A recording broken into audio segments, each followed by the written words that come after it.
So, Jose, we've been doing this approximately 8 years, and how have you seen this grow in terms of the venous program at the VEITH program? Yeah, well, in general, venous disease, the topics have grown. It was, they had us in a basement at the Sheridan to start, and we started this experimental one-day thing, and now it's 2.5 days of veins, one dedicated session. The room's packed. We got the big ballroom. So it's doing well.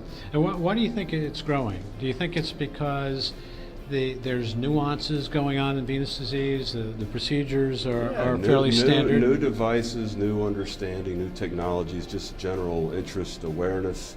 Things that we had to do open before. It's part of the endovascular revolution. Hit the arterial side, hit the venous side too. So. In terms of looking at the arterial side and why that's probably not progressing as much now, do you think it's because we know the disease process, we know the pathophysiology in arterial disease, where we really don't know the pathophysiology in veins? We truly do not understand veins yet. I mean, we have this discussion amongst ourselves every day.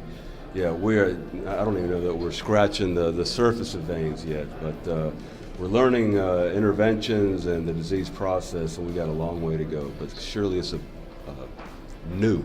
So to quote one of our mentors, Dr. Raju, arteries are not veins and veins are not arteries. That boils it down right there. So going forward, we know that there are lots of physicians that are going through, entering the venous world that may or may not be qualified. How do you think we should look at that? Yeah, well, that is definitely problematic and one of the controversies we address. I think one of the things that you spoke about yesterday, the ICAVL Vein Center accreditation, I think is going to help. It's turned into the wild, wild west. It's just kind of uncontrolled right now as all this stuff rolls out. I think we need to start setting some boundaries. So we set up from IAC, which is the Inter-Society Accreditation Commission, to set standards for the venous program, just pretty much like the vascular lab.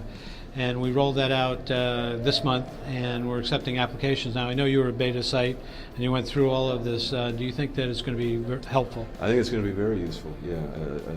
We need standardization. I think it's going to do that, yeah. We need boundaries.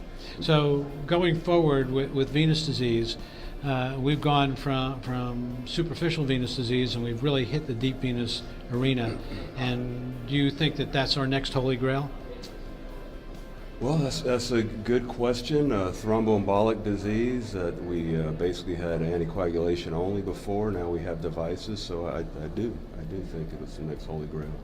So if we can understand deep venous disease and we get I think that for me and everybody else, we're doing things from a pathophysiology point of view, and we really need to monitor these things in deep venous disease in terms of how patients are reporting their outcomes, as opposed to looking at this from an artistic point of view. Right. One of the topics yesterday was patient-reported outcomes and how we interpret data for from the physician side of things, looking with an examination, but really we need to be more focused on patient reported outcomes, and if their symptoms are better, if we've made an improvement for them in their lives. So there seems to be right now only one patient reported outcome, which is the VEIThsymQ, which was developed for a phase 3 FDA trial, but adapting that where patients take really a log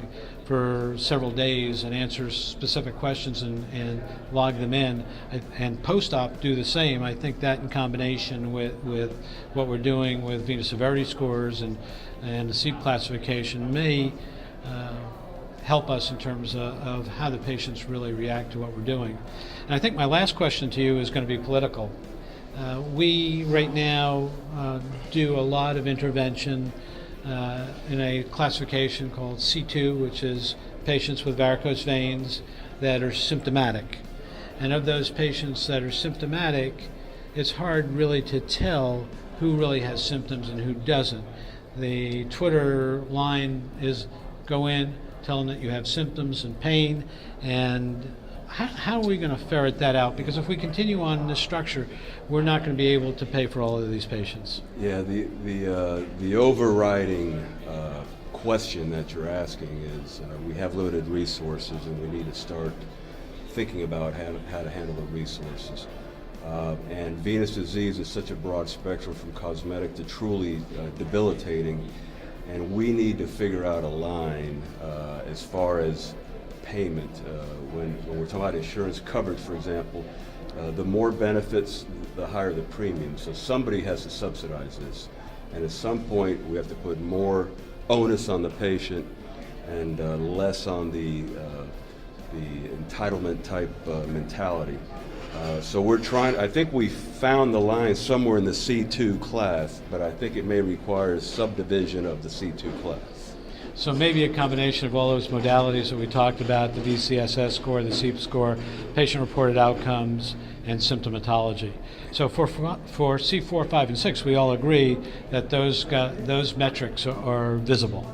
Yeah, when the skin is damaged, I think that's a clear indication. But prior to that, and then we don't want to make it too burdensome with too many metrics, so it's got to be practical also. And we're not there yet, but we're working our way through it. We had a nice discussion yesterday on that. So lastly, I'd like to thank Dr. Veith for having the insight and the vision for developing the vein course and expanding it.